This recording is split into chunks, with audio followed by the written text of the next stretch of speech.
Good morning.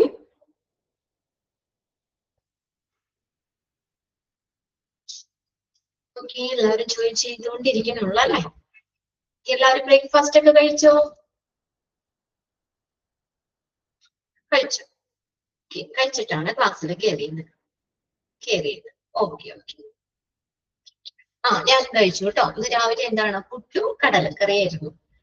രാവിലെ breakfast കഴിച്ചിട്ടാണ് പോകുന്നത്.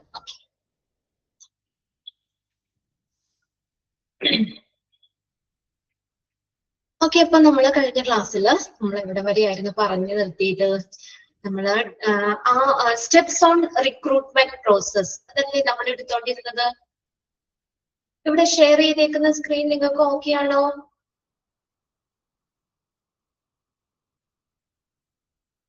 യെസ്, ഓക്കെ ആണല്ലേ?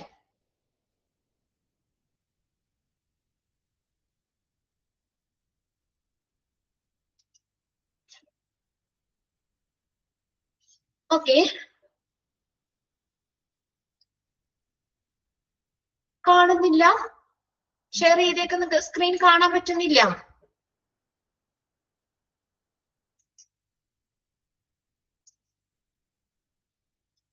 ഓക്കെ, ഒരു മിനിറ്റ് കേട്ടോ.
ഇപ്പൊ നോക്കിയേ, ഓക്കെ ആണോ മക്കളെ? പേജ് നമ്പർ എത്രയാണോ ക്ലിയർസിലേക്ക് ഇട്ടുകൊടുത്തേ? 18. Page number 18. മൊഡ്യൂൾ 3-ലെ 3-ാമത്തെ ചാപ്റ്റർ ആണ് നമ്മളിപ്പോ ഡിസ്കസ് ചെയ്തുകൊണ്ടിരിക്കുന്നത്, ഹ്യൂമൻ റിസോഴ്സ് മാനേജ്മെന്റ്. അതില് പേജ് നമ്പർ 18 ആണ് കേട്ടോ. സോറി, 20 ആണെന്നാ, 90 ആണെന്നാ, ഏതാണ് നിങ്ങളൊന്ന് ഉറപ്പിച്ചേ. കുറച്ചുപേരുടെ 18, 19, 20 എത്രയാണ് നമ്മൾ എടുത്തോണ്ടിരിക്കുന്നത്? 20. ഓക്കെ, ഹണി, അനിമോള് ഒക്കെ ഇട്ടുണ്ട്. പേജ് നമ്പർ 20 ആണ് കേട്ടോ. അപ്പൊ നമ്മൾ കഴിഞ്ഞ ക്ലാസ്സിൽ നോക്കിയത് സ്റ്റെപ്സ് ഓൺ റിക്രൂട്ട്മെന്റ് ആണ്. റിക്രൂട്ട്മെന്റ് പ്രോസസ്സിന്റെ സ്റ്റെപ്സുകളാണ് നമ്മൾ നോക്കിക്കൊണ്ടിരുന്നത്. അപ്പൊ അതിനകത്ത് 5 elements എന്നാണ് പറഞ്ഞേക്കുന്നത്. Recruitment process consist of 5 elements. ഏതൊക്കെയായിരുന്നു? ഒന്നാമത്തെ റിക്രൂട്ട്മെന്റ് പോളിസി, രണ്ടാമത്തെ റിക്രൂട്ട്മെന്റ് ഓർഗനൈസേഷൻ, മൂന്നാമത്തെ forecast of man power requirements, then നാലാമത്തെയാണ് നമുക്ക് ഇനി നോക്കാനുള്ളത്. 3 കഴിഞ്ഞ ക്ലാസ്സിൽ നമ്മൾ കംപ്ലീറ്റ് ചെയ്തതാണ്. നാലാമത്തത് development of sources of recruitment. Development of sources of recruitment എന്താണ്? സോഴ്സസ് ഓഫ് റിക്രൂട്ട്മെന്റ് ഇവിടെ നിന്നാണ് ഇനി നമുക്ക് കാൻഡിഡേറ്റ്സിന് കിട്ടണ്ടേ. ആ റിക്രൂട്ട്മെന്റ് നടത്താനുള്ള സോഴ്സുകള് അത് വികസിപ്പിക്കുക. ഓക്കെ, അതിനകത്ത് നമുക്ക് പറയാനുള്ളത് ഇന്റേണൽ സോഴ്സും ഉണ്ട്, എക്സ്റ്റേണൽ സോഴ്സ് ഓഫ് റിക്രൂട്ട്മെന്റും ഉണ്ട്. ഒരു റിക്രൂട്ട്മെന്റിൽ നമ്മൾ സോഴ്സ് എന്ന് പറഞ്ഞാൽ ഒന്നില്ലെങ്കിൽ ഇന്റേണൽ സോഴ്സ് അല്ലെങ്കിൽ external source of recruitment. Internal source എന്ന് പറഞ്ഞാൽ എന്താണെന്ന് അറിയോ? ആ കമ്പനിയിൽ ഏതെങ്കിലും വേക്കൻസി വരികയാണെങ്കിൽ ആ വേക്കൻസി ഫില്ല് ചെയ്യാനായിട്ട് അവിടെ നിലവിലുള്ള എക്സിസ്റ്റിംഗ് എംപ്ലോയീസിനെ കൊണ്ട് തന്നെ ആ വേക്കൻസി ഫില്ല് ചെയ്യുന്നതാണ് ഇന്റേണൽ സോഴ്സ് ഓഫ് റിക്രൂട്ട്മെന്റ് എന്ന് പറയുന്നത്. അതായത് ആ വേക്കൻസി ഫില്ല് ചെയ്യുന്നത് എവിടെയാ? പുറത്തെങ്ങും പോകൂല, കമ്പനിയുടെ അകത്ത് നിന്ന് തന്നെ. ഓക്കെ, ഇനി എക്സ്റ്റേണൽ എന്ന് പറഞ്ഞാൽ പുറമെ അഡ്വർടൈസ്മെന്റ് കാര്യങ്ങളൊക്കെ കൊടുത്തിട്ട് പുതിയ ഒരാളെ ആ കമ്പനിക്ക് വെളിയിൽ നിന്ന് ഒരാളെ കമ്പനിയിലേക്ക് ആ ജോബ് വേക്കൻസി ഫില്ല് ചെയ്യാൻ ആളെ റിക്രൂട്ട് ചെയ്യുന്നതാണ് എക്സ്റ്റേണൽ സോഴ്സ് എന്ന് പറയുന്നത്. അപ്പൊ റിക്രൂട്ട്മെന്റ് സോഴ്സസ് ഏതൊക്കെയാണ്? Internal source, external sources. Internal എന്ന് പറഞ്ഞാൽ എന്താന്ന് നോക്കിയാൽ these consist of personal who are already on the payroll of an organization. എന്താണ്? അതായത് that is its present working force. കമ്പനിയിലെ ആ നിലവിലുള്ള ആ ഓൾറെഡി ആ പേറോളിലുള്ള, പേറോൾ എന്ന് പറഞ്ഞാൽ എന്താ? ശമ്പള പട്ടിക അല്ലെ, അല്ലെങ്കിൽ ആ കമ്പനിയിൽ ഓൾറെഡി ഉള്ള ആ എംപ്ലോയീസിനെ അവരെ കൊണ്ട് ജോബ് വേക്കൻസി ഫില്ല് ചെയ്യുക ചെയ്യുന്നത്. അതായത് പ്രസന്റ് വർക്കിംഗ് ഫോഴ്സ്. അവിടെ എന്താ വേറെ ആളെ അന്വേഷിച്ച് പുറത്തൊന്നും പോകുന്നില്ല. ആ ഫസ്റ്റ് സെന്റൻസ് ഒന്ന് അണ്ടർലൈൻ ചെയ്തിട്ടോ.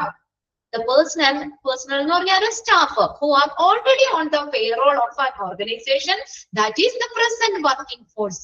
അപ്പൊ അവരെ കൊണ്ട് ജോബ് വേക്കൻസി ഫില്ല് ചെയ്യുന്നതാണ് ഏത്? ഇന്റേണൽ സോഴ്സ് ഓഫ് റിക്രൂട്ട്മെന്റ് എന്ന് പറയുന്നത്. അതിന് മുന്നേ ഒരു കാര്യം, കഴിഞ്ഞ ദിവസത്തെ മോക്ക് ടെസ്റ്റ് നിങ്ങൾ ചെയ്തായിരുന്നോ?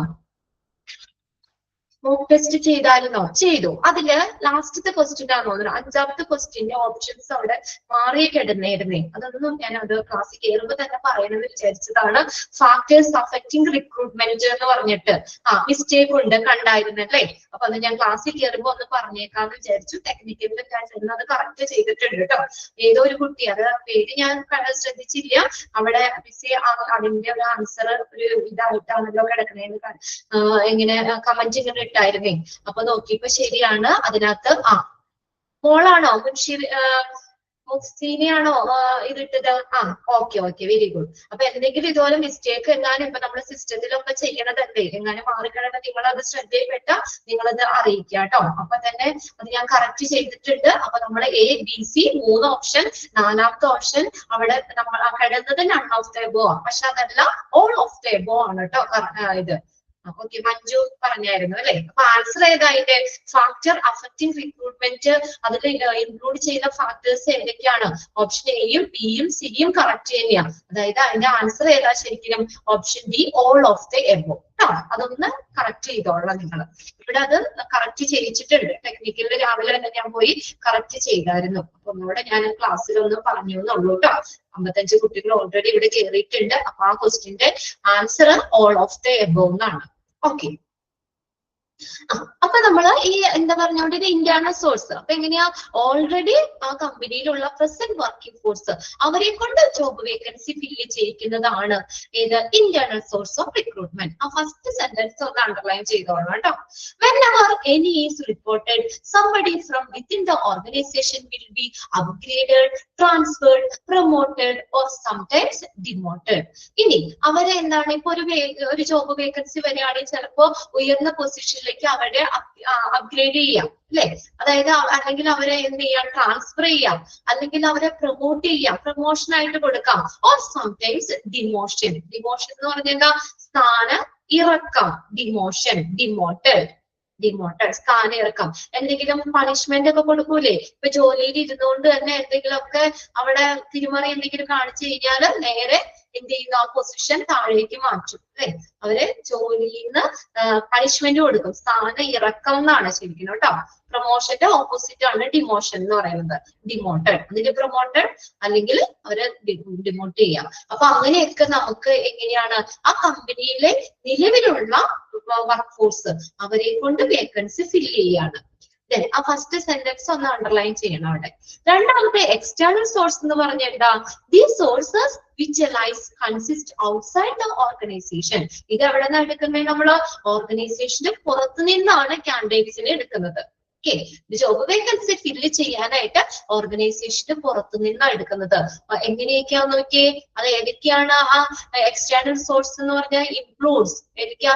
New entrants to the labour force, that is young, mostly inexperienced potential employee, the college students. അപ്പൊ നമ്മൾ ആ ഒരു പുതിയതായിട്ട് ന്യൂ എൻട്രൻസ് എന്ന് പറഞ്ഞു കഴിഞ്ഞാൽ പുതുതായിട്ട് പ്രവേശിക്കുന്നവര്, ഫസ്റ്റ് ഫ്രഷേഴ്സ് ഇല്ലേ അവര്, ടു ദ ലേബർ ഫോഴ്സിലേക്ക്. ദാറ്റ് ഈസ് ആയിട്ടുള്ള ഇൻഎക്സ്പീരിയൻസ്, അവർക്ക് വല്ല എക്സ്പീരിയൻസ് ഒന്നും ഉണ്ടാവണമെന്നില്ല, ഫ്രഷേഴ്സ് ആണ്, potential employee, the college students, അങ്ങനെയൊക്കെ ഉള്ളവരെ, അങ്ങനെയുള്ള കാൻഡിഡേറ്റ്സിനെ പുതുതായിട്ട് കമ്പനിയിലേക്ക് എടുക്കുക ചെയ്യുന്നത്.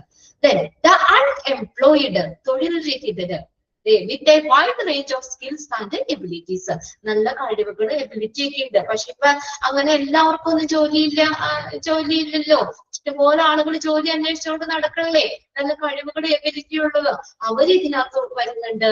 റിട്ടയർഡ് എക്സ്പീരിയൻസ്ഡ് പേഴ്സൺസ്, റിട്ടയർഡ് ആയിട്ടുള്ള എക്സ്പീരിയൻസ്ഡ് ആയിട്ടുള്ള വ്യക്തികള്. ഇപ്പൊ ഏതെങ്കിലും കമ്പനിയിൽ വർക്ക് ചെയ്തുകൊണ്ടിരിക്കുക, റിട്ടയർമെന്റ് കഴിഞ്ഞിട്ടും വേറെ ജോലിക്ക് പോകുന്ന ആൾക്കാരില്ലേ, അല്ലേ?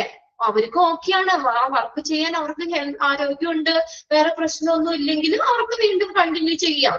അത് നമ്മുടെ പ്രൈവറ്റ് ഏതെങ്കിലും കമ്പനികളിലൊക്കെ കയറാം. അവർ ഒത്തിരി എക്സ്പീരിയൻസ്ഡ് ആയിരിക്കുമല്ലോ. അപ്പൊ അത് വെച്ചിട്ട് അങ്ങനെയുള്ള റിട്ടയർഡ് എക്സ്പീരിയൻസ്ഡ് പേഴ്സൺസ്, അതേഴ്സ്, മറ്റുള്ള ആളുകൾ, ഇവര് എല്ലാവരും എക്സ്റ്റേണൽ സോഴ്സിൽ വരുന്ന. രണ്ട് കാര്യങ്ങൾ നിങ്ങൾ വ്യക്തമാക്കി വെക്കണം. ഇന്റേണൽ സോഴ്സ് എന്ന് പറഞ്ഞ എന്താണ്?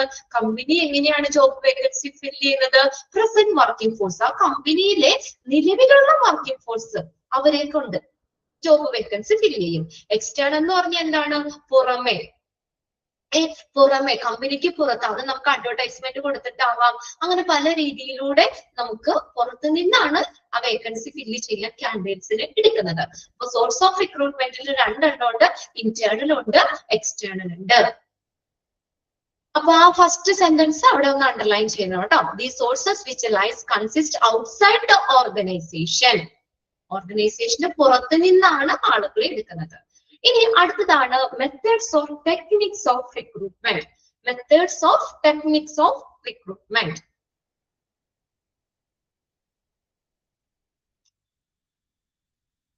Direct methods. ഒന്നാമത്തെ എന്താ? Direct methods, indirect method, third party method. ഇനി മെത്തേഡുകൾ ഏതൊക്കെയാന്ന് നോക്കിയേ.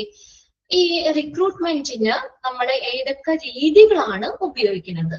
ഒന്നാമത്തെ ഡയറക്റ്റ് മെത്തേഡ്. ഡയറക്റ്റ് എന്ന് പറഞ്ഞാൽ നേരിട്ട്, അവിടെ വേറെ ആരുമില്ല, കമ്പനി നേരിട്ട് ചെയ്യുന്ന കാര്യം. This consist of sending travelling recruiters to educational and professional institutions. Employees contact with the public and man exhibits. One of the widely used direct methods is that of sending recruiters to colleges and technical schools. അതൊന്ന് underline ചെയ്തിട്ടോ കേട്ടോ. അതായത് direct മെത്തേഡിൽ എന്താണ്? അവരുടെ റിക്രൂട്ടേഴ്സിനെ, recruitment നടത്തുന്ന ആളുകളിലെ, അവരെ നേരിട്ട് എഡ്യൂക്കേഷണൽ ഇൻസ്റ്റിറ്റ്യൂഷനിലേക്ക്, പ്രൊഫഷണൽ ഇൻസ്റ്റിറ്റ്യൂഷനിലേക്ക് അയക്കും. നിങ്ങൾ കോളേജിലൊക്കെ പഠിച്ചപ്പോ റിക്രൂട്ട്മെന്റ് നടത്തിയായിരുന്നോ കമ്പനി വന്നിട്ട്? റിക്രൂട്ട്മെന്റ് ചെയ്തിട്ടുണ്ടായിരുന്നില്ലേ? എന്താ ചെയ്യുന്നേ? കമ്പനി നേരെ വരും, ക്യാമ്പസിലേക്ക് വരും, അല്ലെ? എന്നിട്ട് അവിടെ നിന്ന് ക്യാൻഡിഡേറ്റ്സിനെ ഇന്റർവ്യൂ കാര്യങ്ങളൊക്കെ നടത്തി അവർക്കൊരു ജോലിക്ക് ആവശ്യമായിട്ടുള്ളവരെ, അതേ എബിലിറ്റി ഉള്ള, സ്കില്ലുള്ള, ക്വാളിഫിക്കേഷൻ ഉള്ളവരെ കമ്പനി നേരിട്ട് സെലക്ട് ചെയ്യും. അതാണ് ഡയറക്റ്റ് മെത്തേഡ് എന്ന് പറയുന്നത്. Direct method, campus selection. Okay, അത് തന്നെ ക്യാമ്പസ് സെലക്ഷൻ. നേരിട്ട് എന്ത് ചെയ്യുന്നു? കമ്പനി നേരിട്ട് ഇവിടെ ആ കോളേജസോ ടെക്നിക്കൽ സ്കൂൾസിലേക്കൊക്കെ ചെന്ന് അവിടെ നിന്ന് ക്യാൻഡിഡേറ്റ്സിനെ എടുക്കുന്നു. ആ സെന്റൻസ് അണ്ടർലൈൻ ചെയ്യണം കേട്ടോ. ഒന്നാമത്തെ സെന്റൻസ് അവിടെ അണ്ടർലൈൻ ചെയ്തോ. പ്ലേസ്മെന്റ് വഴി. ശരി, അടുത്തത് നോക്കിയേ. consist of sending traveling recruiters to educational and professional institutions. അതുപോലെ ലാസ്റ്റത്തെയും നോക്കിയിരിക്കോ. എന്താണ്? Institute direct method is that of sending recruiters to colleges and technical school. ആ ഫസ്റ്റ് പോയിന്റ് ഇല്ലേ, അതില് ഇത്രയൊന്ന് അണ്ടർലൈൻ ചെയ്ത് വെച്ചാൽ മതി. കൺസിസ്റ്റ് ഓഫ്, അതായത് ഡയറക്റ്റ് മെത്തേഡിൽ എങ്ങനെയാ? Sending travelling recruiters to educational and professional institution. എന്തിനു വേണ്ടി? ടു ക്യാച്ച് ദ ക്യാൻഡിഡേറ്റ്സിനെ ക്യാച്ച് ചെയ്യുന്നതിന് വേണ്ടിയിട്ട് നേരിട്ട് പോവുക. പിന്നെ ലാസ്റ്റ് സെന്റൻസിൽ ഒന്ന് അണ്ടർലൈൻ ചെയ്തോ. Method that of sending recruiters to college and technical സ്കൂൾസിലേക്ക് നേരിട്ട് റിക്രൂട്ടേഴ്സ് പോകുന്നു. ക്ലിയർ ആയില്ലേ? കാര്യം മനസ്സിലായില്ലേ? ഓക്കെ. ഇനി രണ്ടാമത്തെയാണ് ഇൻഡയറക്റ്റ്. ഇൻഡയറക്റ്റ് നേരിട്ടല്ല. അവിടെ എങ്ങനെയാ നോക്കിയേ? കമ്പനി എങ്ങനെയാ അറിയിക്കുന്നത് ക്യാൻഡിഡേറ്റ്സിനെ? കമ്പനി നേരിട്ട് ഇടപെടുകയല്ല ചെയ്യാ. അവിടെ എന്ത് വഴിയാ നോക്കിയേ? Advertising in news paper. കമ്പനിയുടെ പല പരസ്യങ്ങളും പേപ്പറിലൊക്കെ കൊടുക്കൂലേ? അല്ലാതെ കമ്പനി നേരിട്ട് അല്ല. ഇപ്പൊ നമ്മളാണെങ്കിലും പല വേക്കൻസി ജോബ് വേക്കൻസി അന്വേഷിച്ചുകൊണ്ടിരിക്കുമ്പോ പേപ്പറൊക്കെ വായിക്കുമ്പോ അതിൽ അഡ്വർടൈസ്മെന്റ് കാണൂല്ലേ കമ്പനിയുടെ അഡ്വർടൈസ്മെന്റ് കാണുമ്പോ അല്ലെങ്കിൽ ഓൺ ദ റേഡിയോയിൽ വേണമെങ്കിൽ in trade and professional journals technical magazines and brochures R mostly included in this method.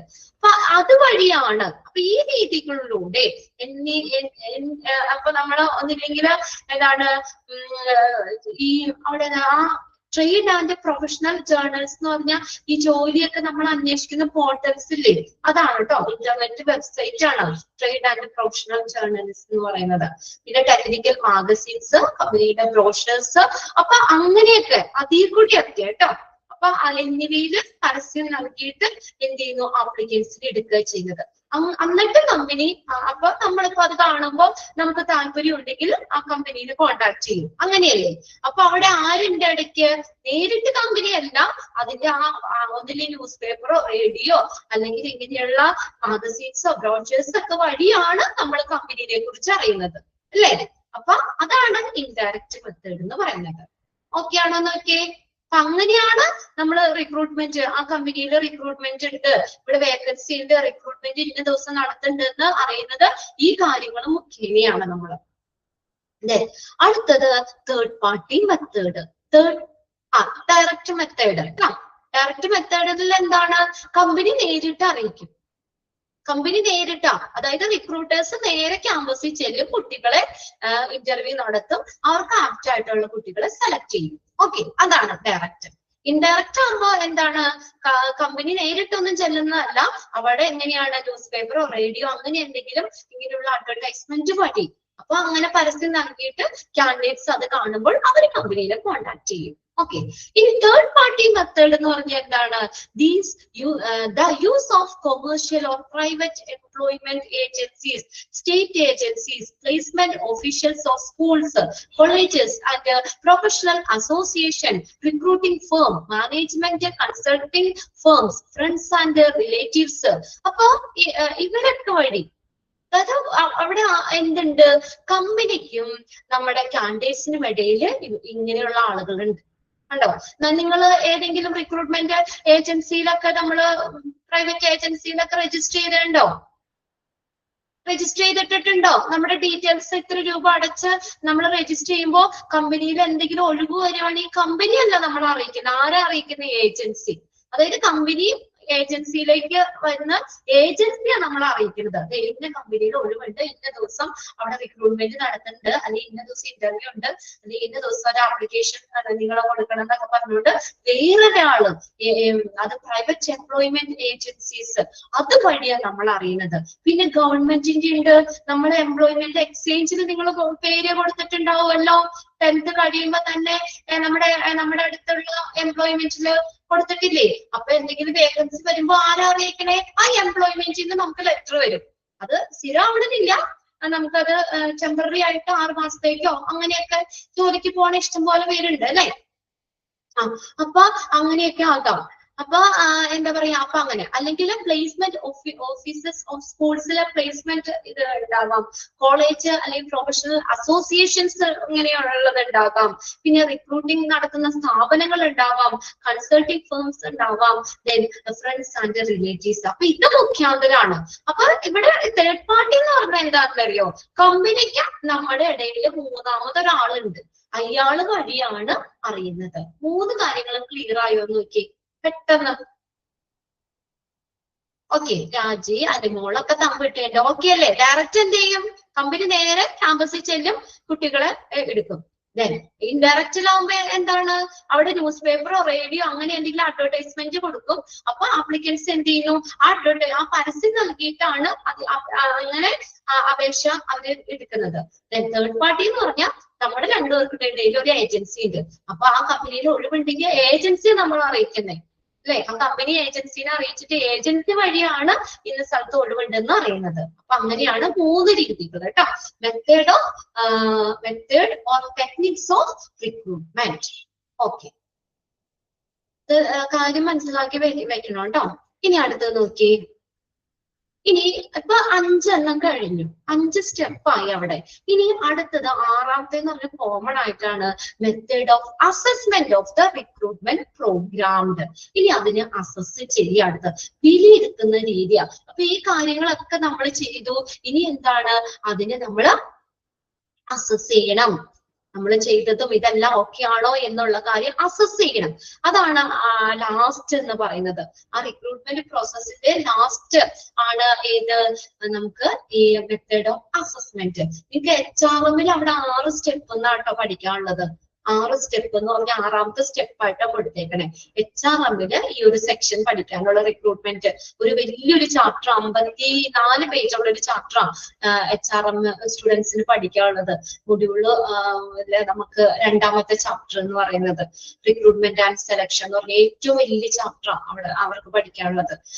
അതിനകത്ത് ഇത് പറയുന്നുണ്ട്, അവിടെ നമുക്ക് 6 സ്റ്റെപ്പ് എന്നാ, ഇവിടെ നമുക്ക് 5 elements എന്ന് പറഞ്ഞിട്ട് 6ാമത്തെ ജസ്റ്റ് അത് അസസ്മെന്റ് എന്ന് പറഞ്ഞ പ്രത്യേകം തന്നേക്കണമെന്നുള്ളൂ. Recruiting sources should be periodically assessed. Recruiting sources നമ്മൾ എന്ത് ചെയ്യണം, ഇടയ്ക്കിടയ്ക്ക് നമ്മൾ അത് അസസ് ചെയ്യണം. അത് ഇടയ്ക്കിടയ്ക്ക് വിലയിരുത്തേണ്ടത് അത്യാവശ്യമാണ്. For this purpose, ഇനി ഇതിനു വേണ്ടി എന്ത് ചെയ്യണം, the criteria be posed per applicants, the applicants of hiring ratio and tenure, performance appraisals, etc. അപ്പൊ ഇങ്ങനെയുള്ള കാര്യങ്ങൾ, ആ ക്രൈറ്റീരിയ നമ്മൾ അവിടെ വേണം. അത് അസസ് ചെയ്യണമെങ്കിൽ അതിൻ്റെതായ ഒരു ഇത് വേണ്ടേ, നമുക്ക് അതിൻ്റെതായ മാനദണ്ഡങ്ങൾ വേണ്ടേ, അതിനെ നമ്മൾ ഓരോ ഇതിനെയും അസസ് ചെയ്യണം. അതാണ് ലാസ്റ്റ് ഇത് പറയുന്നത്. Recruitment sources should be periodically assessed. Recruitment സോഴ്സുകൾ നമ്മൾ ഇടയ്ക്കിടയ്ക്ക് വിലയിരുത്തണം. ഒന്നാമത്തെ എന്താ അവിടെ പറഞ്ഞേക്കണത്, അപ്പൊ അതിനകത്ത് ഏതൊക്കെയാ വരുന്നത്, താഴെ പറയുന്ന മാനദണ്ഡങ്ങളാണ് അതിനകത്ത് അസസ് ചെയ്യാനായിട്ട്.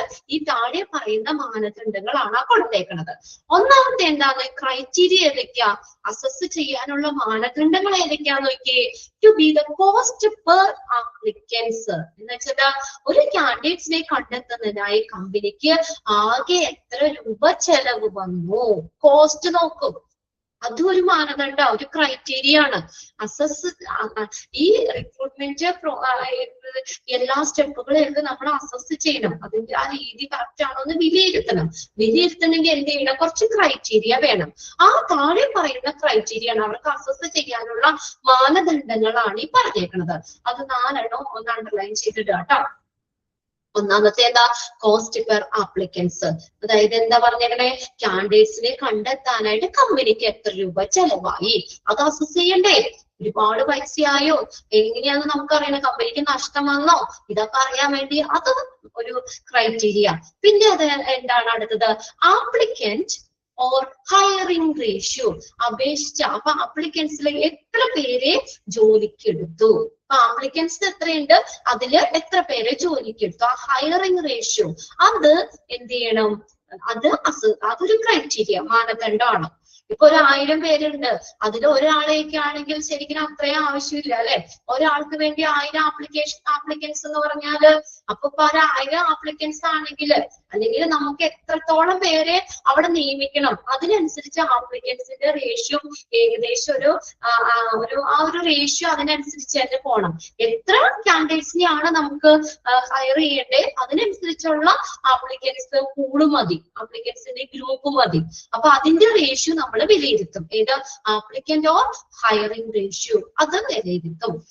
പിന്നെ അടുത്തതാണ് ടെനേച്ചർ എന്ന് പറഞ്ഞു കഴിഞ്ഞാൽ നമ്മുടെ ജോലിയിൽ നമ്മൾ പ്രവേശിച്ച ആളുകളിലെ എത്ര കാലം ആ കാലാവധി, അതന്നെ ജോലിയിൽ പ്രവേശിച്ച ആളുകൾ എത്ര കാലം ആ സ്ഥാപനത്തിൽ തുടർന്ന് നിൽക്കുന്നു, അത് വിലയിരുത്തണം.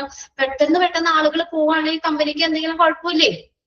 ടെന്യൂയർ എന്നാണ് കേട്ടോ. ടെന്യൂയർ എന്ന് വെച്ചാൽ കാലാവധി. അറിയില്ലാത്തവർ അവിടെ ഒന്ന് എഴുതി വെച്ചോ, ടെന്യൂയർ കാലാവധി.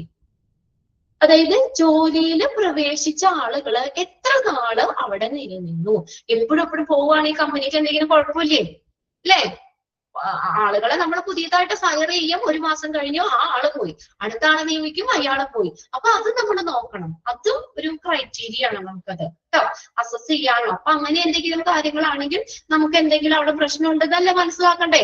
കമ്പനിയുടെ ഭാഗത്ത് നിന്ന് എന്തെങ്കിലും ഫോൾട്ട് വന്നു, കാൻഡിഡേറ്റ്സിന് ബുദ്ധിമുട്ടുണ്ടാവുന്ന എന്തെങ്കിലും ഉണ്ടായി എന്നാണ് നമ്മളത് മനസ്സിലാക്കേണ്ടത്. അപ്പൊ അതിനനുസരിച്ച് നമ്മളത് സോൾവ് ചെയ്യാൻ നോക്കണം. അപ്പൊ അതിനകത്ത് നമ്മൾ ആ ക്രൈറ്റീരിയയിൽ വന്ന ഒരു കാര്യമാണ് ടെന്യൂർ, അതായത് കാലാവധി. പിന്നെ അടുത്തതാണ് പെർഫോമൻസ് അപ്രൈസൽ. ജോലിയിൽ പ്രവേശിച്ചിട്ടുള്ള പുതിയ കാൻഡിഡേറ്റ്സിലെ അവരുടെ പ്രകടനവും കാര്യക്ഷമതയും ഒക്കെ എങ്ങനെയുണ്ട്, പെർഫോമൻസ് വിലയിരുത്തുന്നു. അപ്രൈസൽ എന്ന് പറഞ്ഞാൽ വിലയിരുത്തുക, പെർഫോമൻസ് വിലയിരുത്തുന്നു.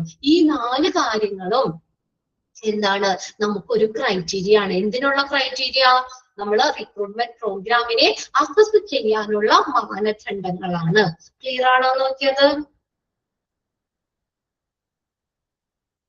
ഓക്കെ, ഇനി അടുത്തതാണ്. അപ്പൊ റിക്രൂട്ട്മെന്റ് ഒക്കെ നമ്മുടെ കഴിഞ്ഞു കേട്ടോ. ഇനി അടുത്തത് റിക്രൂട്ട്മെന്റിന് ശേഷം പിന്നെ വരുന്ന കാര്യം എന്താ, സെലക്ഷൻ. എന്താണ്, ഇനി അവര് സെലക്ട് ചെയ്യണം നമുക്ക്. കാൻഡിഡേറ്റ്സിനെ നമ്മൾ അതിൽ നിന്ന്, അപ്പൊ ഇപ്പൊ ഒരു 50 പേരുണ്ട്, അതിൽ നിന്ന് നമ്മൾ ബെസ്റ്റ് ആയിട്ടുള്ളവരെ സെലക്ട് ചെയ്യണ്ടേ. അടുത്ത റിക്രൂട്ട്മെന്റിന് ശേഷം നടത്തുന്ന കാര്യമാണ് ഇത് സെലക്ഷൻ എന്ന് പറയുന്നത്. The selection procedure is related to acquiring relevant information about an applicant. Selection process എന്താ പറയണേ, എന്താണ് അതിനകത്ത് പറയുന്നത്? ആ ആപ്ലിക്കൻസിനെ കുറിച്ചുള്ള, ആപ്ലിക്കൻസിനുമായി ബന്ധപ്പെട്ട റിലവന്റ് ആവശ്യത്തിനുള്ള വിവരങ്ങൾ അക്വയർ ചെയ്യാണ് ഏതില്, സെലക്ഷനില്, സെലക്ഷൻ പ്രോസസ്സിൽ ചെയ്യുന്നത്. അത് സെലക്ഷൻ എന്ന് പറഞ്ഞാൽ എന്താ, നമ്മളിപ്പോ സെലക്ട് ചെയ്യണമെങ്കിൽ നമ്മുടെ വിവരങ്ങൾ നോക്കൂലേ, നമ്മളെ കുറിച്ചുള്ള ഇൻഫർമേഷൻസ്, നമ്മുടെ ക്വാളിഫിക്കേഷൻ, നമ്മുടെ എക്സ്പീരിയൻസ്, നമ്മുടെ പെർഫോമൻസ്, ഇങ്ങനെയുള്ള എല്ലാ കാര്യങ്ങളും നോക്കി ഓക്കെ ആണെങ്കിൽ അല്ലേ സെലക്ട് ചെയ്യുള്ളൂ. ഇപ്പൊ 10 പേരുണ്ട്, അതിൽ 2 വേക്കൻസി ഉള്ളൂ. ആ 10 പേരിൽ നിന്ന് ഏറ്റവും ആക്ട് ആയിട്ടുള്ളവരെ ആ കമ്പനി എടുക്കുള്ളൂ. അതായത് അവരെ സംബന്ധിക്കുന്ന വിവരങ്ങൾ ശേഖരിച്ചിട്ട് അവർ ഡിസ്കസ് ചെയ്തിട്ട് ഒരു ഡിസിഷൻ എടുക്കുക ചെയ്യുന്നത്. ഒന്നാമത്തെ സെന്റൻസ് ഒന്ന് അണ്ടർലൈൻ ചെയ്തോട്ടോ. അത് selection procedure is related to, എന്തുമായിട്ട് ബന്ധപ്പെട്ടാണ് പറഞ്ഞേക്കുന്നത്, acquiring relevant information about an applicants. ഒരു ആപ്ലിക്കൻസിനെ സംബന്ധിക്കുന്ന റിലവന്റ് ആയിട്ടുള്ള, പ്രസക്തമായിട്ടുള്ള വിവരങ്ങൾ അക്വയർ ചെയ്യുന്നതാണ് ഏത്, selection procedure. The objective of the selection process is to find out whether an applicant meets the qualification for the specific job and to select the applicant who is most likely to carry out well in that job. കണ്ടോ, എന്താണ് ഇനി objective എന്ന് പറഞ്ഞാൽ എന്താ, to find out whether the applicant meet the qualification. ആ qualifications applicants meet ചെയ്തിട്ടുണ്ടോ അത് കണ്ടെത്തുകയല്ലേ. ഇപ്പൊ ഒഴിവുണ്ട്, അവിടെ എംകോം പഠിച്ച ഒരാളെയാണ് വേണ്ടത് ശരിക്കും ആ ജോലിക്ക്. അപ്പൊ എന്ത് ചെയ്യുന്നു, find out application meats the qualification. ആ ക്വാളിഫിക്കേഷൻ ആപ്ലിക്കൻസ് മീറ്റ് ചെയ്യണ്ടോ നോക്കണ്ടേ. ഇപ്പൊ നീതുവിനുണ്ടോ, നീതുവിന് എംകോം കഴിഞ്ഞതാണോ, അനുശ്രീ കഴിഞ്ഞതാണോ, ശ്വാസാമക്കുട്ടി കഴിഞ്ഞതാണോ, അപർണക്കുട്ടി കഴിഞ്ഞതാണോ, എന്താ അത് നമ്മൾ നോക്കണ്ടേ. അതാണ് ആപ്ലിക്കൻസ് ആ ക്വാളിഫിക്കേഷൻ മീറ്റ് ചെയ്യുന്നുണ്ടോ, എന്തിനു വേണ്ടി, ഫോർ എ സ്പെസിഫിക് ജോബ്, ആ ഒരു പ്രത്യേക ജോലിക്ക് വേണ്ടിയിട്ട്. And the applicant who is most likely to carry out well in the job, എന്നാലല്ലേ അവർക്ക് നല്ല രീതിയിൽ ചെയ്യാൻ പറ്റുള്ളൂ അല്ലെ. അതായത് ഒരു ജോലി ചെയ്യണമെങ്കിൽ അതിന് ആപ്റ്റ് ആയിട്ടുള്ള ക്വാളിഫിക്കേഷൻ ഉള്ളവര് വേണം. അപ്പൊ അങ്ങനെ അവർക്ക് ആവശ്യത്തിനുള്ള ക്വാളിഫിക്കേഷൻ ഉണ്ടോ എന്ന് കണ്ടെത്തുകയാണ്. അതാണ് സെലക്ഷന്റെ ഒബ്ജക്റ്റീവ് എന്ന് പറയുന്നത്. ഒന്ന് അണ്ടർലൈൻ ചെയ്തോ. Selection process is to find out whether an applicant meets the qualification for a specific job. ആ പ്രത്യേക ജോലിക്ക് വേണ്ടിയിട്ട് ആപ്ലിക്കൻസ് എന്ത് ചെയ്യുന്നു, അത് എല്ലാ ക്വാളിഫിക്കേഷൻസും ഒക്കെ മീറ്റ് ചെയ്യുന്നുണ്ടോ, പാലിക്കുന്നുണ്ടോ എന്നറിയാനാണ്. Then selection involves choosing between applicants for the job and removing applicants who are unsuitable applicants. ഇനി സെലക്ഷനിൽ എന്താ ചെയ്യുന്നത്, ചൂസിങ് ബിറ്റ്വീൻ ആപ്ലിക്കൻസ് ജോബ്. ആ ജോലിക്ക് ആവശ്യമായിട്ടുള്ള ക്വാളിഫിക്കേഷനും സ്കില്ലും ഉള്ളവരെ ചൂസ് ചെയ്യും. ബാക്കിയുള്ളവരെ എന്ത് ചെയ്യും, അൺസ്യൂട്ടബിൾ ആപ്ലിക്കൻസിനെ എന്ത് ചെയ്യും, അവിടെ റിമൂവ് ചെയ്യും. മനസ്സിലായോ? അപ്പൊ 100 പേരുണ്ട്, നമുക്ക് 10 പേര് മതി. ആ 100 പേരിൽ നിന്ന് ഏറ്റവും ആപ്റ്റ് ആയിട്ടുള്ളവരെ, നല്ല സ്കില്ലുള്ളവരെ എന്ത് ചെയ്യുന്നു, കമ്പനി എടുക്കുന്നു. ബാക്കി 90 പേരെ എന്ത് ചെയ്യും, റിജക്ട് ചെയ്യും. കാരണം കമ്പനിക്ക് 10 പേര് മതിന്നേ, 10 പേര് മതി. ഓക്കെ, അപ്പൊ റിമൂവിങ് അൺസ്യൂട്ടബിൾ ആപ്ലിക്കൻസിനെ റിമൂവ് ചെയ്യുന്നത്. Then while planning a selection policy, due consideration should be given to organization needs as well as the technical and professional extents of selection procedure. സംഘടനയുടെ ആവശ്യങ്ങൾക്കും തെരഞ്ഞെടുപ്പ് നടപടിക്രമങ്ങൾക്കും ഒക്കെ ആയിട്ട് ഒരു പ്രൊഫഷണൽ ആയിട്ടുള്ള തൊഴിൽപരമായിട്ടുള്ള ആ ഒരു വ്യാപ്തിയും അതിന് അർഹമായിട്ടുള്ള പരിഗണനയും ഒക്കെ നമ്മൾ അവിടെ കൊടുക്കണം. ഈ സെലക്ഷനിൽ ഇത്രയും നിങ്ങൾ നോക്കി വെക്കാം. അതായത് കാൻഡിഡേറ്റ്സിനെ കുറിച്ച് കൂടുതൽ ഇൻഫർമേഷൻ നേടുന്നതിന് വേണ്ടിയിട്ട് അതാണ് അതുമായിട്ട് ബന്ധപ്പെട്ടതാണ് സെലക്ഷൻ. അപ്പൊ അവിടെ ഏറ്റവും ആപ്റ്റ് ആയിട്ടുള്ള ഏറ്റവും നല്ല സ്കില്ലുള്ള ക്വാളിഫിക്കേഷൻ ഉള്ളവരെ സെലക്ട് ചെയ്യുന്നു. കമ്പനി ബാക്കിയുള്ളവരെ എന്ത് ചെയ്യുന്നു? റിജക്ട് ചെയ്യുന്നു. ഓക്കെ, ഇനി നമ്മൾ സെലക്ഷൻ പോളിസി പ്ലാൻ ചെയ്യുമ്പോൾ while planning A selection policy plan ചെയ്യുമ്പോൾ എന്ത് നമ്മൾ കൺസിഡർ ചെയ്യണം എന്നാ പറഞ്ഞേക്കണേ? ഓർഗനൈസേഷൻ നീഡ്സ് വേണ്ടേ? ഒരു പോളിസി സെലക്ഷൻ പോളിസി പ്ലാൻ ചെയ്യുമ്പോൾ ആസൂത്രണം ചെയ്യുമ്പോൾ ഓർഗനൈസേഷന്റെ ആവശ്യങ്ങൾ നോക്കണം. കമ്പനിക്ക് എങ്ങനെയുള്ള ആളുകളെ വേണ്ടേന്ന് നോക്കണം. Organisation needs as well as technical and professional extent of selection procedure. സാങ്കേതികവും അതുപോലെ തന്നെ നമ്മൾ ആ ഒരു പ്രൊഫഷണൽ ആയിട്ടുള്ള വ്യാപ്തിക്കും ഒക്കെ അർഹമായിട്ടുള്ള പരിഗണന അവിടെ കൊടുക്കണം. ഏതില്? ഒരു സെലക്ഷൻ പോളിസി നമ്മൾ പ്ലാൻ ചെയ്യുമ്പോൾ. ഇനി അടുത്തതാണ് സ്റ്റെപ്സ് ഇൻ സെലക്ഷൻ പ്രോസസ്. ഒരു സെലക്ഷൻ പ്രോസസ്സിന്റെ സ്റ്റെപ്സ് എന്തൊക്കെയാണ് ഒരു സെലക്ഷൻ പ്രോസസ്സിൽ ചെയ്യണേ നോക്കി. ഒന്നാമത്തെ എന്താണ്? ആദ്യം എന്താ സെലക്ഷൻ പ്രോസസ്സിന്റെ? Reception or preliminary interview or screening. ആദ്യം എന്താ ചെയ്യുക നമ്മള്? ആ ജോലിക്ക് അപേക്ഷിക്കുന്ന ആപ്ലിക്കൻസിനെ എന്ത് ചെയ്യുന്നു? പ്രിലിമിനറി ഇന്റർവ്യൂ നടത്തും, പ്രാഥമിക അഭിമുഖം അല്ലെങ്കിൽ സ്ക്രീനിങ് നടത്തും. അതാണ് ഫസ്റ്റ് സ്റ്റെപ്പ് എന്ന് പറയുന്നത്. അണ്ടർലൈൻ ചെയ്തോളണം കേട്ടോ. First step in selection process എന്താണ്? Reception or preliminary interview or screening. അപ്പൊ ജോലിക്ക് അപേക്ഷിക്കുന്ന ആപ്ലിക്കൻസിനെ പ്രിലിമിനറി ഇന്റർവ്യൂ നടത്തുന്നു അല്ലെങ്കിൽ സ്ക്രീനിങ് നടത്തുന്നു. പ്രിലിമിനറി ഇന്റർവ്യൂ എന്ന് പറഞ്ഞാൽ എന്താ? പ്രാഥമിക അഭിമുഖം. വെറുതെ നമ്മൾ ജസ്റ്റ് ബേസിക് ആയിട്ടുള്ള കാര്യങ്ങളൊക്കെ ചോദിക്കുന്നു, ഡീപ്പല്ല. ഒരു കാൻഡിഡേറ്റ്സ് വരുമ്പോൾ നമ്മൾ ജസ്റ്റ് എന്താണ് പേര്, ക്വാളിഫിക്കേഷൻ എന്താണ്, നിങ്ങൾ എക്സ്പെക്ട് ചെയ്യുന്ന സാലറി എന്താണെന്ന് ചോദിക്കാം അല്ലെ? അപ്പൊ നമ്മള് ഇപ്പൊ കമ്പനി ഒരു 20,000 രൂപ തരാനാ ഉദ്ദേശിക്കണുള്ളൂ. പക്ഷെ നമ്മൾ പറയാണ് ഞാനൊരു 80,000 രൂപ പ്രതീക്ഷിക്കുന്നത് പറഞ്ഞ കമ്പനിക്ക് വേണമെങ്കിൽ അപ്പൊ തന്നെ റിജക്ട് ചെയ്യാം അല്ലെ? അതും കൂടി ഉണ്ട് കേട്ടോ. പിന്നെ അപ്പൊ നമുക്ക് വെറുതെ കമ്പനി സമയം കളയേണ്ട ആവശ്യമില്ല. പ്രിലിമിനറി ഇന്റർവ്യൂല് നമുക്ക് ജസ്റ്റ് അപ്പൊ തന്നെ വേണമെങ്കിൽ ഒട്ടും സ്യൂട്ട് അല്ലാത്ത കാൻഡിഡേറ്റ്സിനെ റിജക്ട് ചെയ്യാൻ പറ്റും. അങ്ങനെ ഒരു കാര്യം കൂടി ഉണ്ട്. ഇപ്പൊ അതുപോലെ തന്നെ നമ്മള് കമ്പനി M.Com പഠിച്ചവരെ ഉദ്ദേശിക്കണേ 10th പാസ്സായിട്ടുള്ള ഒരാൾ വന്നു കഴിഞ്ഞാൽ കമ്പനി എടുക്കേണ്ട ആവശ്യമില്ലല്ലോ.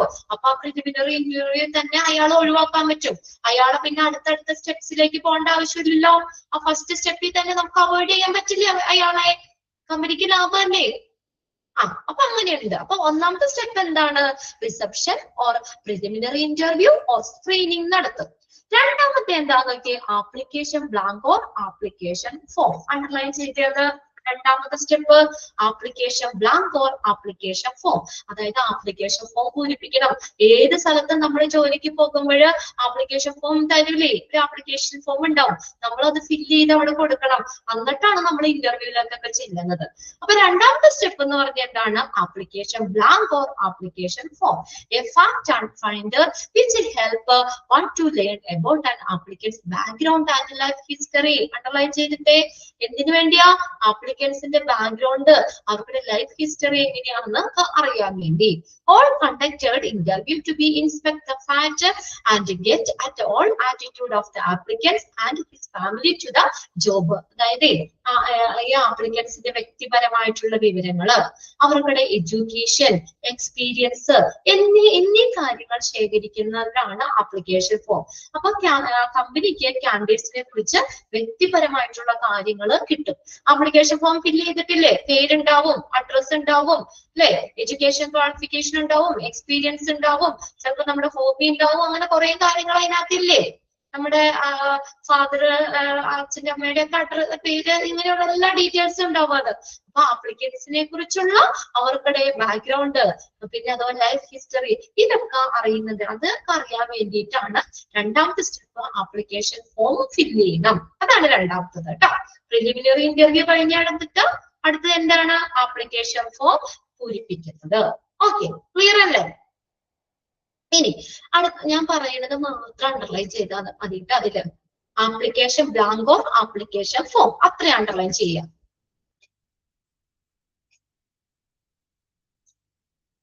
ഇനി അടുത്ത നോക്കിയേ, എ ഫിസിക്കൽ എക്സാമിനേഷൻ. ഇനി എന്ത് ചെയ്യും? ഫിസിക്കൽ എക്സാമിനേഷൻ നടത്തും. Physical examination. പിന്നെ അതിന് മുന്നേ ആ മൂന്നാമത്തെ പോയിന്റിൽ പറഞ്ഞിട്ടുണ്ട് ഒരു ഇന്റർവ്യൂവിന്റെ കാര്യം കൂടി പറഞ്ഞിട്ടുണ്ട് കേട്ടോ. All conductor interview. അപ്പൊ അത് കഴിഞ്ഞിട്ട് കാൻഡിഡേറ്റ്സിന് നൽകിയിട്ടുള്ള വിവരങ്ങൾ, അപ്പൊ ആപ്ലിക്കേഷൻ ഫോം ഫില്ല് ചെയ്തിട്ട് അടുത്തത് അവിടെ ഇന്റർവ്യൂവിന്റെ കാര്യം, അത് അതിന്റെ ഒപ്പം തന്നെ പറഞ്ഞേക്കണേ. ഇന്റർവ്യൂയിലേക്ക് നമ്മൾ പോകും. അതൊന്ന് വേണമെങ്കിൽ ഒന്ന് അണ്ടർലൈൻ ചെയ്തു കേട്ടോ. ഇന്റർവ്യൂ എന്നും കൂടെ ഉള്ളത് ചെറുതായിട്ട് നോട്ട് ചെയ്തു. ആ സെക്കൻഡ് പോയിന്റിൽ തന്നെ വന്നതാണ് കേട്ടോ ഇന്റർവ്യൂ. അപ്പൊ കാൻഡിഡേറ്റ്സ് നൽകിയിട്ടുള്ള വിവരങ്ങൾ ശരിയാണോ എന്ന് എവിടെ അറിയാൻ പറ്റും? ഇന്റർവ്യൂവിന്. നമ്മുടെ ഇന്റർവ്യൂ ചെല്ലുമ്പോൾ ആ ആപ്ലിക്കേഷൻ നമ്മൾ ഫില്ല് ചെയ്ത ആപ്ലിക്കേഷൻ ഫോം ഇന്റർവ്യൂവറിന്റെ കയ്യിലുണ്ടാവും. അപ്പൊ ഒന്നുകൂടെ നമ്മളോട് കാര്യങ്ങൾ ചോദിച്ച് മനസ്സിലാക്കുകയല്ലേ ചെയ്യുന്ന ഇന്റർവ്യൂല്. അപ്പൊ ആപ്ലിക്കേഷൻ ഫോമില് ആപ്ലിക്കൻസ് നൽകിയിട്ടുള്ള വിവരങ്ങൾ ശരിയാണോ എന്ന് ഇന്റർവ്യൂവിലൂടെ അറിയാൻ പറ്റും. അപ്പൊ അയാൾക്ക് ജോലി ചെയ്യാനുള്ള അവരുടെ താല്പര്യവും മനോഭാവവും ഒക്കെ നേരിട്ട് ഇന്റർവ്യൂവറിന് മനസ്സിലാക്കാൻ പറ്റും. അതിന് വേണ്ടിയിട്ടാണ് നമ്മൾ ഇന്റർവ്യൂ നടത്തുന്നത്. മറ്റേത് പേപ്പറിൽ നമ്മൾ ഫില്ല് ചെയ്തതല്ലേ, അപ്പൊ നമ്മളോട് നേരിട്ട് കുറച്ച് കാര്യങ്ങളൊക്കെ ചോദിക്കുമ്പോൾ കുറച്ചുകൂടി ക്ലിയർ ആവില്ലേ, അതിന് വേണ്ടിയിട്ട്. ഇനി അത് ഇന്റർവ്യൂ കഴിഞ്ഞിട്ട് നെക്സ്റ്റ് സ്റ്റേജിലേക്ക് നമ്മൾ പോണത് physical examination. Health and stamina R important factors in success. വേണ്ടേ? നമുക്കൊരു ജോലി പറയുമ്പോൾ അത് ചെയ്യാനുള്ള ഫിസിക്കലി അയാൾ ഓക്കെ ആണോ എന്ന് അറിയണ്ടേ? ഇപ്പൊ എക്സാമ്പിൾ ആയിട്ട് നമ്മൾ പോലീസിന്റെ ഒക്കെ ഫയർഫോഴ്സിലേക്കൊക്കെ നമ്മൾ റിട്ടേൺ എക്സാം മാത്രമല്ലോ ഫിസിക്കൽ എക്സാമിനേഷൻ നടത്തണ്ടേ? അല്ലെ? ഫിസിക്കൽ ടെസ്റ്റ് മസ്റ്റ് ആണ് അവിടെ. ഒരു ആരോഗ്യമില്ലാത്ത ഒരാള് പോലീസിലേക്ക് സെലക്ട് ചെയ്ത് വെച്ചാൽ കള്ളം വന്ന് ഓടിച്ചിട്ട് ഇടിച്ചു പിടിച്ച് നല്ല ഇടിയും കൊടുത്ത് അവിടെ മൂലയ്ക്ക് ഇരുത്തും അല്ലേ? ശരിയല്ലേ? ഫിസിക്കൽ ടെസ്റ്റ് വേണം. അയാൾക്കുടെ ബോഡി അതിന് ഓക്കെ ആണോ? ഒരു കള്ളനെ ഓടിച്ചിട്ട് പിടിക്കാനുള്ള ആരോഗ്യം വേണ്ടേ? അപ്പൊ അങ്ങനെയുള്ള ചില ഇതിനൊക്കെ ജോലിക്കൊക്കെ ഫിസിക്കൽ എക്സാമിനേഷൻ മസ്റ്റ് ആണ്. ചില ഇതിനൊക്കെ റിട്ടേൺ എക്സാം പോരാ, നമ്മുടെ ബുദ്ധി മാത്രം പോരാ, നമുക്ക് അവിടെ ഫിസിക്കലിയും കൂടി ആള് ഓക്കെ ആയിരിക്കും. അതിനാണ് ഫിസിക്കൽ എക്സാമിനേഷൻ. അതായത് ഒരു ജോലി നമുക്ക് നല്ല രീതിയിൽ ചെയ്യണമെങ്കിൽ കാൻഡിഡേറ്റ്സിന് ആവശ്യമായിട്ടുള്ള ഹെൽത്ത് ആൻഡ് സ്റ്റാമിന ഉണ്ടോ എന്ന് ഉറപ്പുവരുത്താനാണ് ഫിസിക്കൽ എക്സാമിനേഷൻ നടക്കുന്നത്. ദെൻ അടുത്തതാണ് സൈക്കോളജിക്കൽ ടെസ്റ്റിംഗ്. ഈ സൈക്കോളജിക്കൽ മനഃശാസ്ത്രപരമായിട്ടുള്ള ടെസ്റ്റ് നടത്തും. സൈക്കോളജിക്കൽ ടെസ്റ്റിംഗ് അത്ര അണ്ടർലൈൻ ചെയ്യാം കേട്ടോ. To inspect the surface area and to get an objective look at candidates suitably for the job. Candidates aptness for a job. അതായത് ഒരു candidates ജോലി ചെയ്യാൻ അവർ മെന്റലി മാനസികമായിട്ടുള്ള അവർ ഓക്കെ ആണോ, അതിനുള്ള യോഗ്യത എത്രത്തോളം ഉണ്ട് എന്ന് ഒബ്ജക്റ്റീവായിട്ട് വിലയിരുത്താനായിട്ട് സൈക്കോളജിക്കൽ ടെസ്റ്റിംഗ് സഹായിക്കും.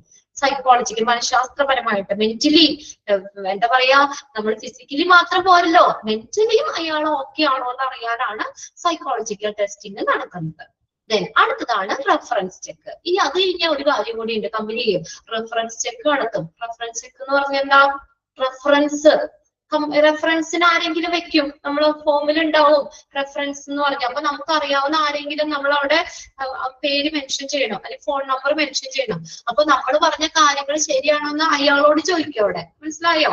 കാൻഡിഡേറ്റ്സ് നൽകിയിട്ടുള്ള രേഖകളും വിവരങ്ങളും ഒക്കെ അവരുടെ ആ ഹിസ്റ്ററി ഒക്കെ വിശ്വസനീയമാണോ എന്ന് മറ്റു വ്യക്തികളിൽ നിന്നോ, അല്ലെങ്കിൽ ആ കാൻഡിഡേറ്റ് പഠിച്ച സ്കൂളാകാം, സ്കൂളിൽ നിന്നോ, അല്ലെങ്കിൽ അങ്ങനെയുള്ള ആളുകളെ കുറിച്ച് അവരുമായിട്ട് ചോദിച്ച് കാര്യങ്ങൾ ശരിയാണോ എന്ന് ഉറപ്പുവരുത്താനാണ് റെഫറൻസ് ചെക്ക് വെക്കുന്നത്. ഓക്കെ, അതായത് നമ്മളെ കുറിച്ച്, ഇപ്പൊ എന്നെ കുറിച്ച് ഞാൻ ഇങ്ങനെയൊക്കെയാന്നല്ലേ പറയുള്ളൂ അല്ലെ? ഓക്കെ ആണെന്നൊക്കെ പറയും. പക്ഷെ ഇപ്പൊ എനിക്ക് ഞാൻ എവിടെയെങ്കിലും ഇതുപോലെ കൊടുക്കുകയാണെങ്കിൽ റെഫറൻസ് ഞാൻ അവിടെ ആരാണ് മുസ്ലീനെ വെച്ച് കഴിഞ്ഞാല് മുസ്ലീനെ കുട്ടി അവിടെ ചോദിക്കാണ് ആ രമ്യ മിസ് എങ്ങനെയുണ്ടെന്ന് ചോദിച്ചു കഴിയുമ്പോൾ മുസ്ലീനെ പറഞ്ഞാലാണ് അവർക്ക് വിശ്വസിക്കാൻ പറ്റുള്ളൂ. ഞാൻ ചിലപ്പോ എന്റെ ഇതൊക്കെ പറയും. അപ്പൊ ഒരു തേർഡ് വേറൊരാളെ, ക്യാൻഡിഡേറ്റ്സിനെ അറിയാവുന്ന വേറൊരാളെ കുറിച്ച് ഒന്നോടെ ചോദിച്ച് കൺഫേം ചെയ്യും. അപ്പൊ ആ കുട്ടിയോട് ചോദിക്കുമ്പോ എങ്ങനെയാ ഓക്കെ ആണ് ഇതെങ്ങനെ പറയുകയാണെങ്കിൽ അവർക്കത് ഉറപ്പിക്കാം. അങ്ങനെ ഫോം ഫില്ല് ചെയ്തവര് കണ്ടിട്ടില്ല, അങ്ങനെ ഒരു ഓപ്ഷൻ കൂടി ഉണ്ട് അവിടെ. റെഫറൻസ് എന്ന് പറഞ്ഞിട്ടുണ്ട്. റെഫറൻസ് എന്ന് പറഞ്ഞ അവിടെ ഉണ്ട്, ആപ്ലിക്കേഷൻ ഫോമിലുണ്ട്. അതായത് നമ്മളെ കുറിച്ച്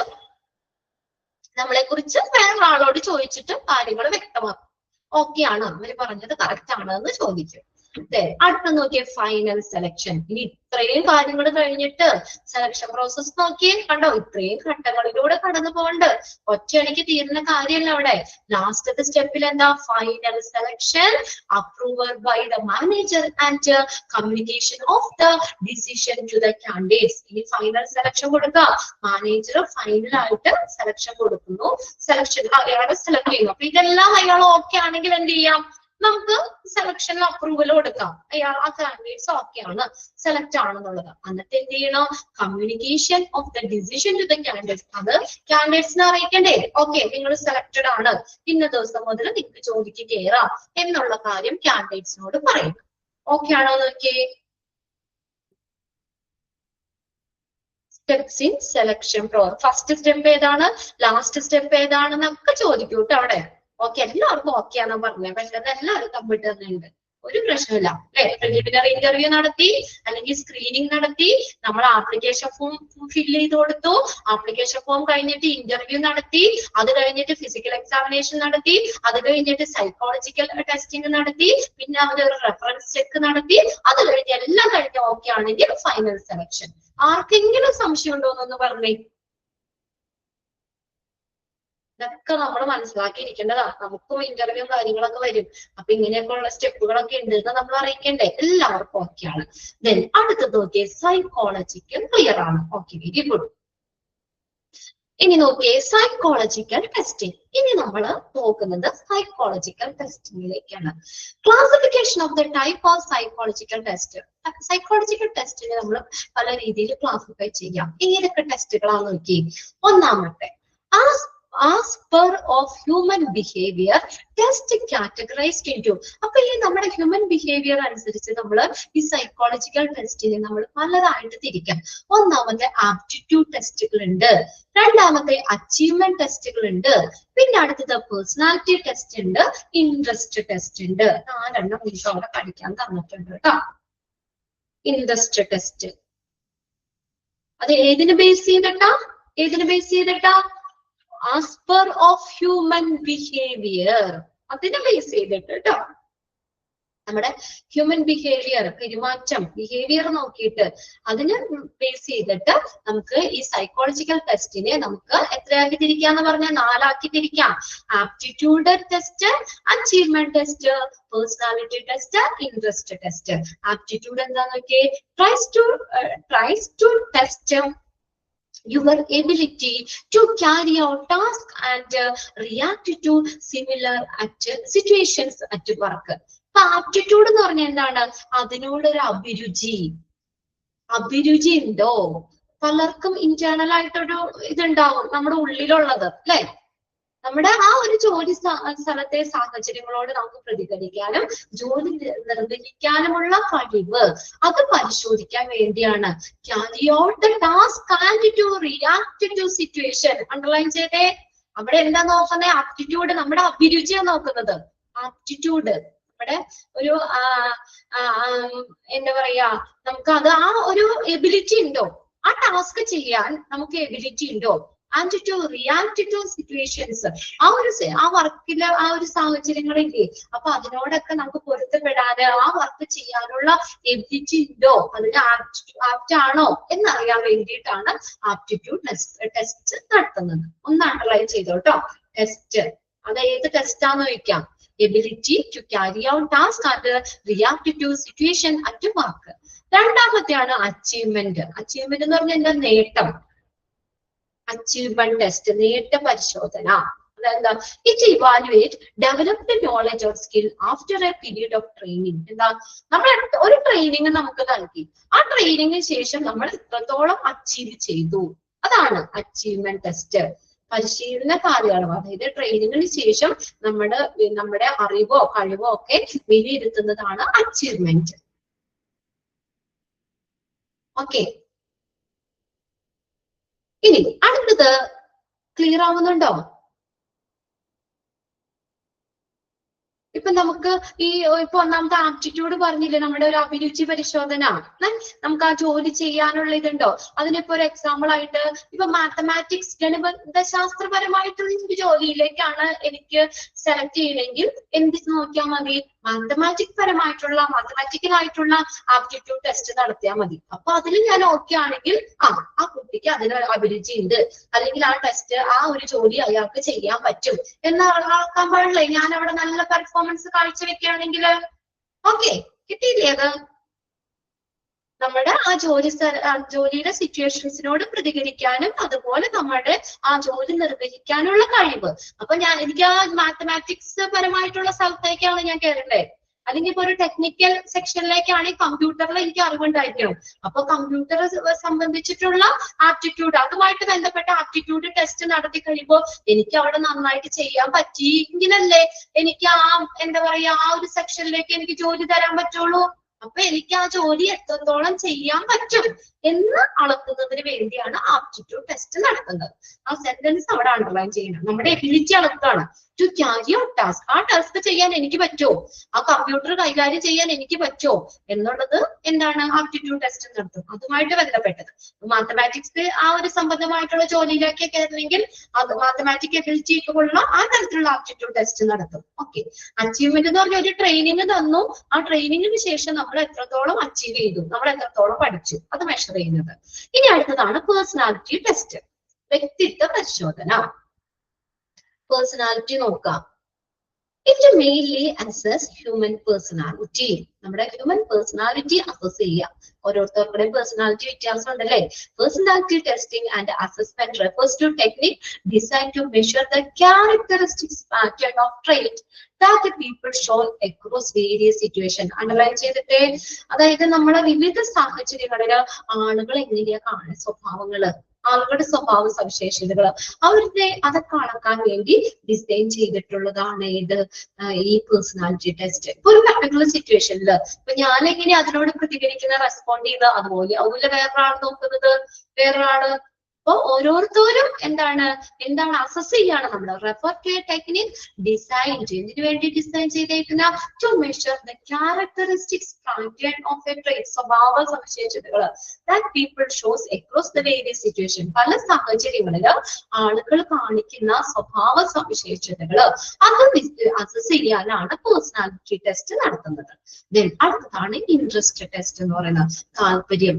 It determine a person preference for specific field or activities. അതായത് നമ്മൾ ഏതിനാ പ്രിഫറൻസ് കൊടുക്കുന്നത്. ഇപ്പൊ എനിക്ക് ഏതിലെ ഇൻട്രസ്റ്റ് ഉള്ള ആ സെക്ഷനിലേക്ക് എനിക്ക് കിട്ടിക്കഴിഞ്ഞാൽ നല്ല രീതിയിൽ പെർഫോമൻസ് കാഴ്ചവെക്കാൻ പറ്റും. അപ്പൊ നമ്മുടെ താല്പര്യം എവിടെയാ നോക്കും, കണ്ടോ? അതാണ് നമ്മുടെ ഇൻട്രസ്റ്റ് ഏതാണ് അത് നോക്കുന്നതിന് വേണ്ടിയിട്ടാണ് കേട്ടോ ഇൻട്രസ്റ്റ് ടെസ്റ്റ്.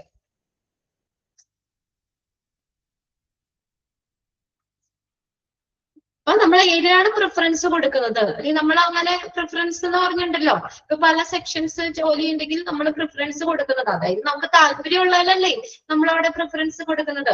അപ്പൊ നമ്മൾ അത് പറയുകയാണെങ്കിൽ, അല്ലെങ്കിൽ ആ ഒരു സെക്ഷൻ ആണെങ്കിൽ നമുക്ക് അതിൽ നല്ല രീതിയിൽ പെർഫോം ചെയ്യാൻ പറ്റും. അപ്പൊ അങ്ങനെയാണ് 4 രീതിയിൽ അവിടെ തിരിച്ചേക്കുന്നത്. ഏതാണ്? ബിഹേവിയർ അനുസരിച്ച് കേട്ടോ. ഏതൊക്കെയായിരുന്നു?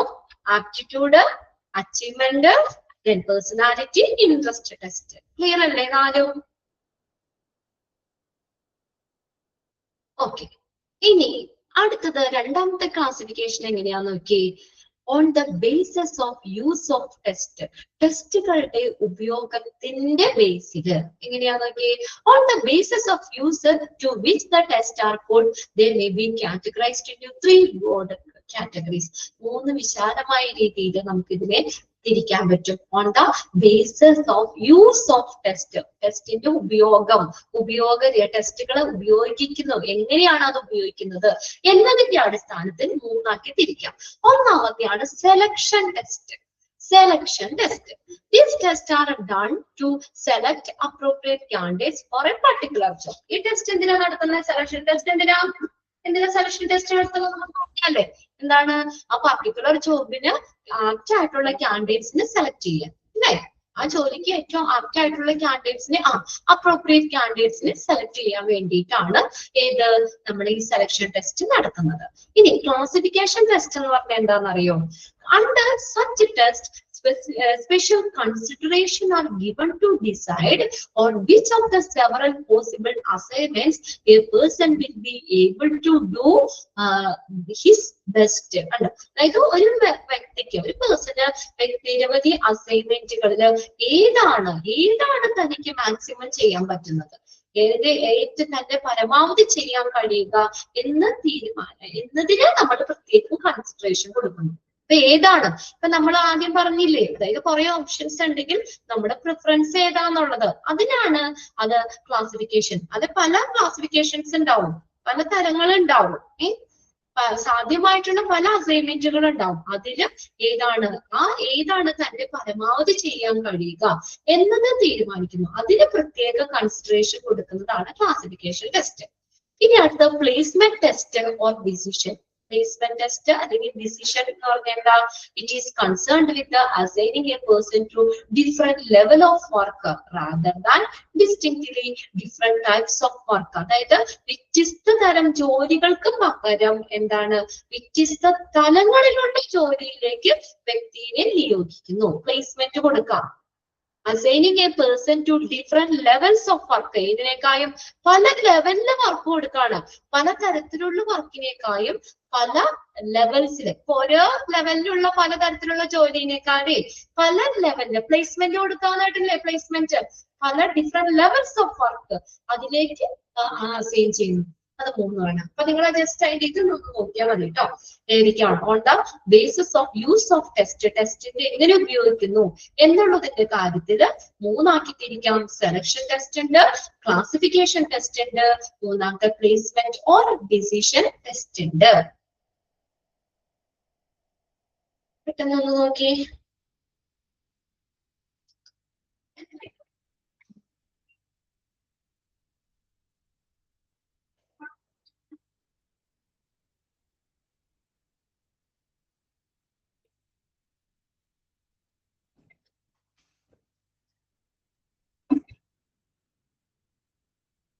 ഓക്കെ, ഇനി അടുത്തത് ഒരെണ്ണം കൂടെ ഉള്ളൂ, ഇൻഡിവിജ്വൽ ഓർ ഗ്രൂപ്പ് ടെസ്റ്റ്. പേരിന്ന് ഇൻഡിവിജ്വൽ ഓർ ഗ്രൂപ്പ് ടെസ്റ്റ്.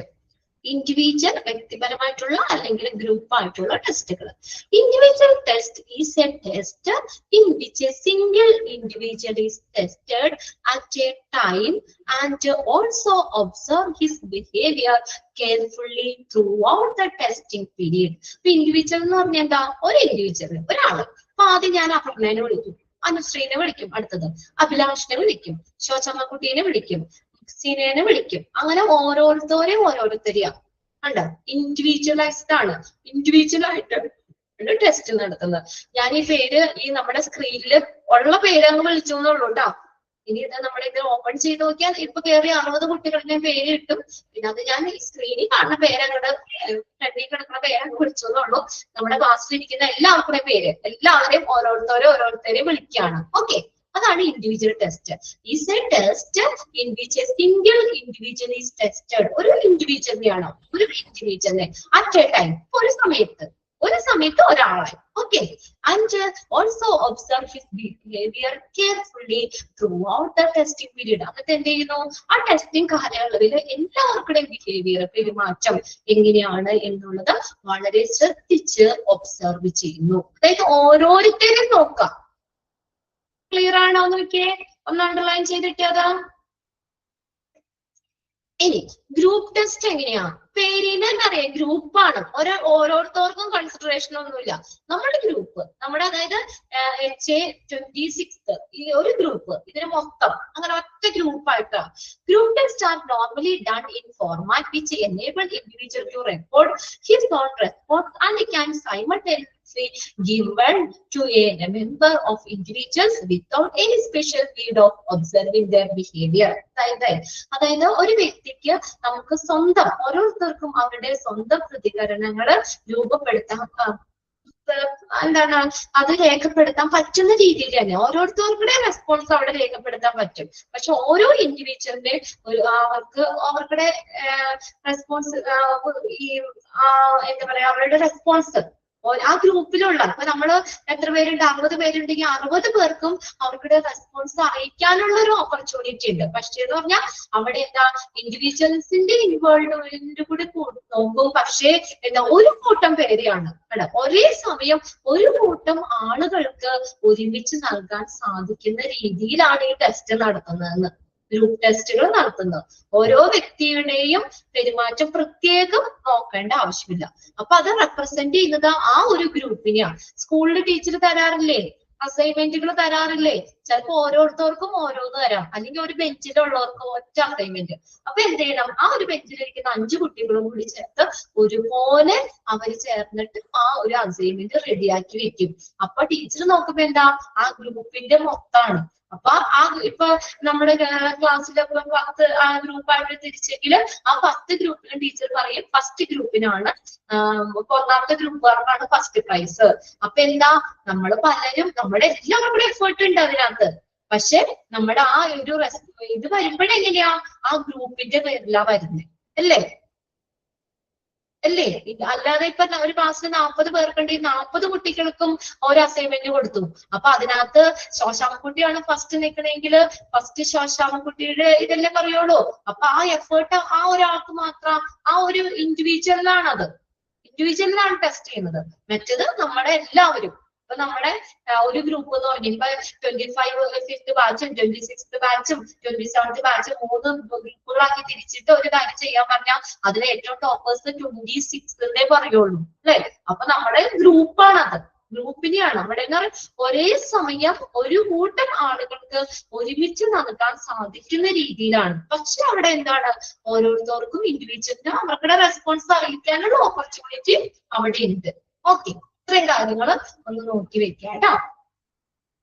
അപ്പൊ അത്രയും കൊണ്ട് നമ്മുടെ സെലക്ഷൻ എന്ന് പറഞ്ഞ ആ സെക്ഷൻ കഴിഞ്ഞു. ഇനി നമ്മൾ അടുത്തത് പോകുന്നത് എന്താണ്? ഇന്റർവ്യൂ ആണ്. ഇന്റർവ്യൂ അറ്റൻഡ് ചെയ്തിട്ടുണ്ട് ആരെങ്കിലും ഒക്കെ? ചെയ്തിട്ടുണ്ട് അല്ലേ?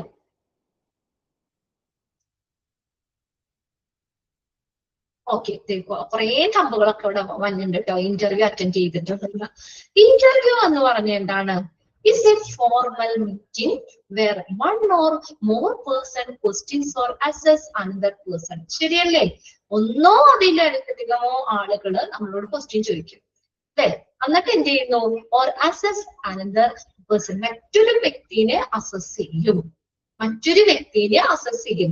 ഇപ്പൊ ഇന്റർവ്യൂവർ ചിലപ്പോ 4 പേരോ 5 പേരോ ഒക്കെ ആയിരിക്കും, ഒരാള് തന്നെ ആവണമെന്നില്ല അല്ലെ? അവർക്കിടെ ഇപ്പൊ ഏതെങ്കിലും കമ്പനിയുടെ ആണെങ്കിൽ അവിടുത്തെ മാനേജർ അങ്ങനെ ഹെഡുകള് അങ്ങനെയൊക്കെ ചേർന്നിട്ട് ആ ഒരു ഇതിനകത്തുള്ള 4 5 പേരുകൾ കൂടി ചേർന്നിട്ടായിരിക്കും ക്വസ്റ്റ്യൻസ് ചോദിക്കുന്നത്. എന്നിട്ട് മറ്റൊരു വ്യക്തിയെ അസസ് ചെയ്യാണ്. ഇതെന്താണ്?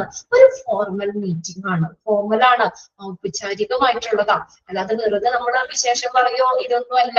അത് കറക്റ്റ് ആയിട്ടുള്ള ഒരു രീതികളുണ്ട് അതിന്. Formal meeting where one or more person questions or assess another person. ഒന്നോ അതിലധികമോ ആളുകള് ക്വസ്റ്റ്യൻ ചോദിക്കുന്നു, എന്നിട്ട് എന്ത് ചെയ്യുന്നു? വേറൊരു ആളെ അസസ് ചെയ്യുന്നു. ഫസ്റ്റ് സെന്റൻസ് ഒന്ന് അണ്ടർലൈൻ ചെയ്തോ കേട്ടോ. Is a formal meeting where one or more person questions or assess another persons.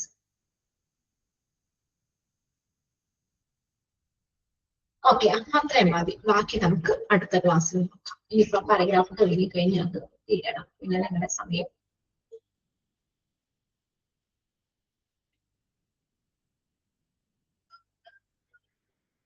ബാക്കി നാളെ ഉണ്ടല്ലോ. നമുക്ക് അടുപ്പിച്ച് അങ്ങോട്ട് വരികയല്ലേ?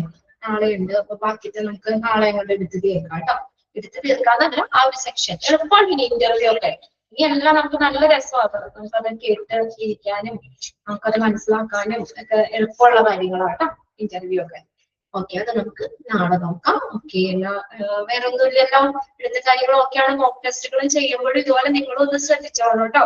എന്തെങ്കിലും ഒരു മിസ്റ്റേക്ക് ഇപ്പൊ ടെക്നിക്കലാണെങ്കിൽ നമ്മൾ ചെയ്യുമ്പോഴേ എന്തെങ്കിലും ഒരു ഓപ്ഷൻ ഒന്നും അറിയാനും മതിയില്ല ഒരിത്. എന്തെങ്കിലും ഒരു ഇതുണ്ടെങ്കിൽ നിങ്ങൾ അത് ഒന്ന് റെസ്പോണ്ട് ഇട്ടാൽ മതി, നമുക്കത് കറക്റ്റ് ചെയ്യാം. ഓക്കെ, നിങ്ങൾ ഇന്നലെ ആ ഒരു ക്വസ്റ്റ്യനിൽ ഒരു മിസ്റ്റേക്ക് ഇങ്ങനെ പറഞ്ഞപ്പോൾ പെട്ടെന്ന് രാവിലെ ഞാനത് കറക്റ്റ് ചെയ്ത് കൊടുത്തിട്ടുണ്ട് കേട്ടോ. ഓൾ ഓഫ് ദ എബോവ് എന്നാണ് answer, none of the above എന്നായിരുന്നു കിടക്കുന്നത് കേട്ടോ.